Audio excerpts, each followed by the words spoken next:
তোমরা তো সবাই জানো আজকে কিন্তু 14 রকমের শাক আর 14 বাতি ধরাতে হয়। এই জন্য আমি প্রথমে একটু ছোট্ট করে ফুল এঁকে নিলাম। আর এদিক দিয়ে বরমশাই নিয়ে চলে এসেছে প্রদীপগুলো।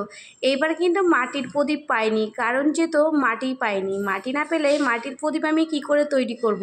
তারপরে এক এক করে সর্ষের তেল দিয়ে দিয়েছি আর তারপরে সলতে কেটে দিয়ে দিই। তো দেখতেই পাচ্ছ আমি কিন্তু একটা একটা করে কিন্তু প্রদীপ ধরিয়ে নিচ্ছি। আর প্রত্যেক বছরে কিন্তু আমি মাটির প্রদীপ ধরাই, কিন্তু এই বছরে কি হচ্ছে, এই বছর হচ্ছে একদমই মাটি পাইনি, আর সেই কারণে একদম মাটি দেওয়ার পারিনি। তো বর্মশাই প্রদীপ নিয়ে নিয়েছে, সেটাই আমি ধরাচ্ছি। আর আমার তো খুবই ভালো লাগছে। তোমরা কে কে প্রদীপ ধরাচ্ছ, 14 প্রদীপ 14 বাতি, অবশ্যই কমেন্ট করে জানিও।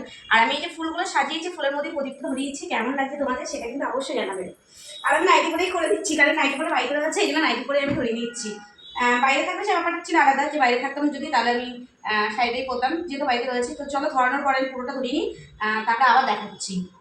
তারপরে একটু নমস্কার করে নিয়েছি আর বলছি যারা যারা পৃথিবী ছেড়ে চলে গেছে তারা যেন মানুষ জন্ম নেয়, তাদের সব পাপ সব ধুয়ে যাক, সবাই ভালো থাকুক, সুস্থ থাকুক আর অনেক অনেক ভালো থাকুক, এটাই কামনা করি। আর সুন্দর কিছু লাগছে, বিশেষ করে আমিও ভাবতে পারিনি যে এরকম সুন্দর করে আমি কত কিছু বুঝি না, আজকের দিনে প্রদীপ জ্বালাতে পারবো।